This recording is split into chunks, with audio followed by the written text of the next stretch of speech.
The street was quieter than usual, the last rays of sunlight slipping behind the rooftops as Sarah hurried along with her son's small hand tucked safely in hers. She carried a plastic bag of groceries, the kind she had carefully picked from the discount shelf, every item chosen with the precision of someone who had no room for waste. Her mind was already racing ahead to dinner, maybe soup with bread, something warm to fill their bellies before the night grew colder. But then, out of the corner of her eye, she saw him. An old man sat slumped against the curb, his back hunched, his coat threadbare and far too thin for the creeping chill.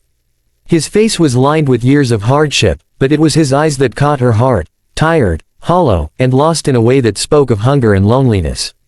People passed by without stopping, some glancing briefly, others pretending not to notice at all. Sarah slowed her steps, torn between the need to stretch her groceries for the week and the ache that grew in her chest as she looked at him. Her son tugged gently at her sleeve, his voice no louder than a whisper. "Mama, he looks hungry." The words struck her deeper than she expected. Children had a way of seeing truth so plainly, so innocently. Sarah crouched down, her bag pressing against her knees, and for a moment, she hesitated. She didn't have much, hardly enough for herself and her little boy. But then the man's hands trembled as he tried to warm them against his breath, and her decision was made before her mind could argue. "Sir," she said softly, kneeling in front of him. The old man looked up, startled, as though he hadn't expected kindness to stop at his feet. His lips parted, but no words came out. Sarah reached into her bag and pulled out a small loaf of bread, still warm from the bakery's clearance shelf. She broke it in half and held it out to him. "Please, eat. You need this more than we do." His eyes filled with tears almost instantly, the kind that spilled over without shame because they weren't born of sadness alone, but of gratitude. His frail hands shook as he accepted the bread, holding it as though it were made of gold. "Bless you," he whispered, his voice raspy and uneven. "Bless you, child." Sarah smiled faintly, her heart aching and warm all at once. Her son, standing beside her, gave the man a shy smile too, his little fingers clutching the bag tightly as though guarding what was left. For a few minutes, the noise of the world seemed to fade, the cars, the footsteps, the indifference of the crowd. It was just the three of them, a mother, her child, and a starving elder who, for that moment, no longer felt invisible.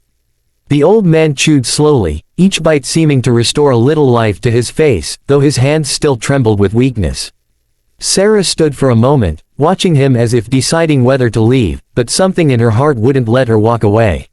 She shifted the grocery bag on her arm and glanced at her son, who was still staring at the man with wide, curious eyes. "Mama," he whispered, "can't we do more?" His innocence left no space for excuses, and Sarah knew he was right. "Come on," she said gently, extending her hand to the old man. "There's a little diner around the corner. Let me take you there." At first, he shook his head, embarrassed, ashamed perhaps, of needing so much from a stranger. "No, no, you've done enough," he murmured, his voice shaky. But Sarah wouldn't hear of it. "Please, you remind me of someone who deserves better. At least have one proper meal tonight." The man finally nodded, his pride dissolving beneath the sincerity in her voice. Slowly, with great effort, he rose to his feet, leaning slightly on Sarah's arm for balance.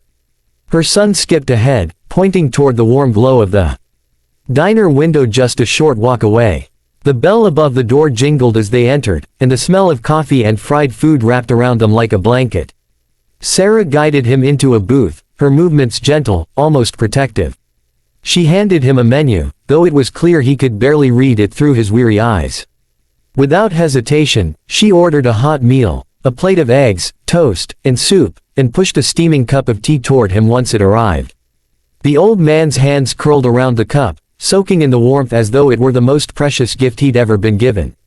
Her little boy leaned his chin on the table, watching him closely. "What's your name, mister?"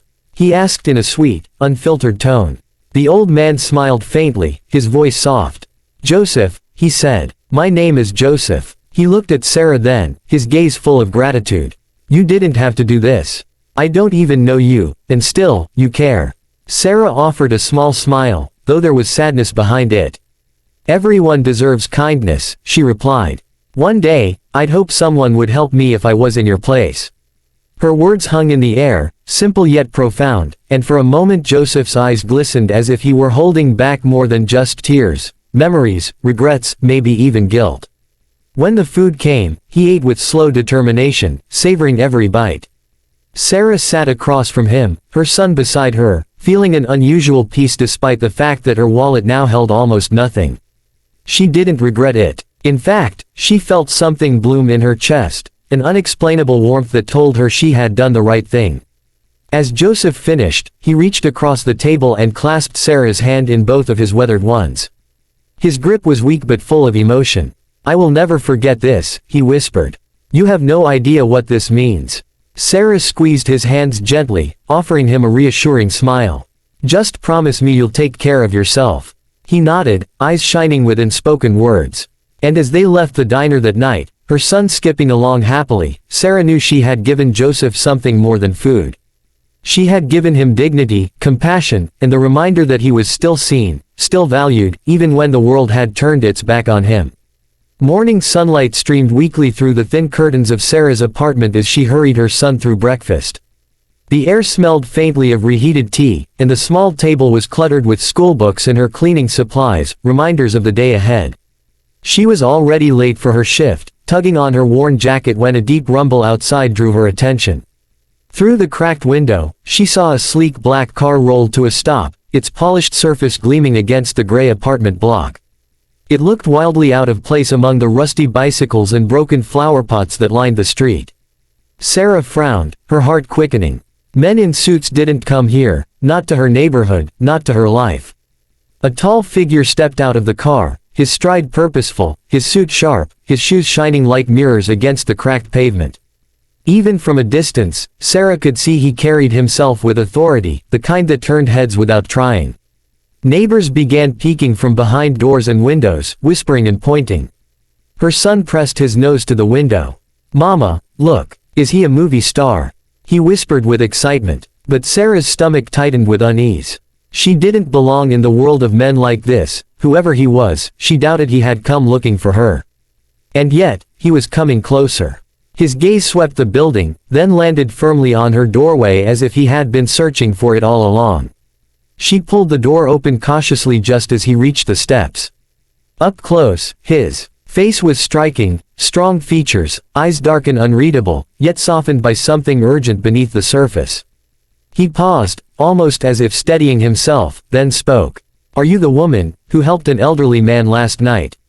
His voice was deep, controlled, but not cold. There was a weight to his words, as though he had rehearsed them through sleepless hours. Sarah blinked, caught off guard. She tightened her grip on the doorframe. "Yes," she admitted, her tone cautious. "Why?" The man's expression shifted, relief, disbelief, and something like gratitude flickered all at once.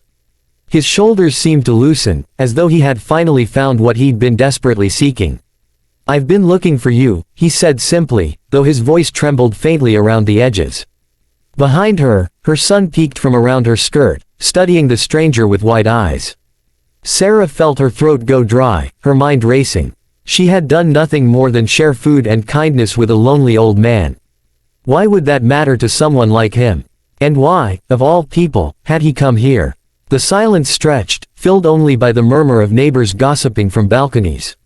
Sarah's heart pounded in her chest. She had no idea her small act of compassion had rippled far beyond that street corner, and that her life was about to change forever. The man stood there on the worn steps of Sarah's building, his hand brushing nervously against his suit jacket as though searching for words that had waited too long to be spoken. Sarah felt her son press against her leg, his small hand gripping tightly as if sensing the heaviness of the moment. She swallowed hard, unsure whether to invite this stranger inside or shut the door to protect her fragile world. But then he looked directly into her eyes, and what she saw there wasn't arrogance or pity. It was raw emotion, the kind that could not be faked. His voice broke the silence, low and unsteady. "That man you helped, he's my father." The words seemed to echo in the tiny hallway, louder than they were spoken.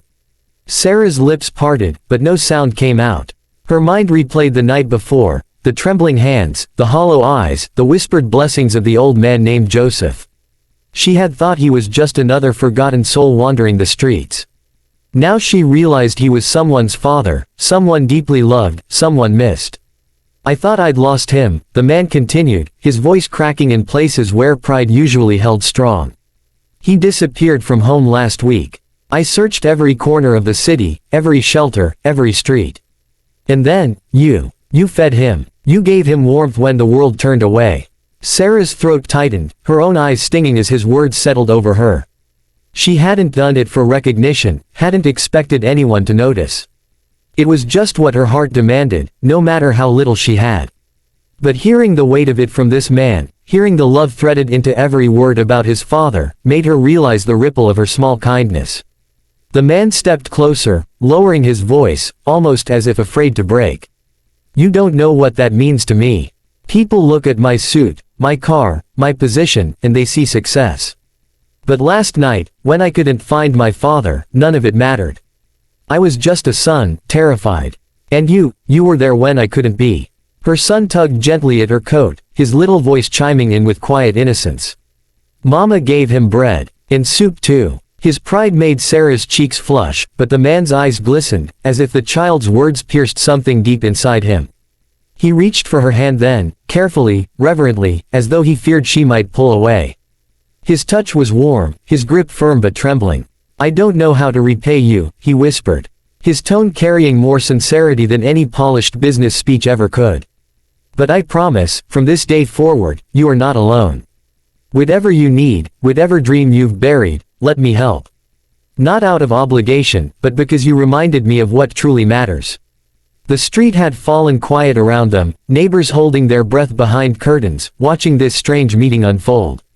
But to Sarah, the world had shrunk to just this moment, her son at her side, her hand in his, and the knowledge that a single act of compassion had bridged two lives that otherwise would have never touched. Tears welled in her eyes, not of sorrow but of something larger, hope, gratitude, and a dawning realization that maybe, just maybe, this was the beginning of something extraordinary.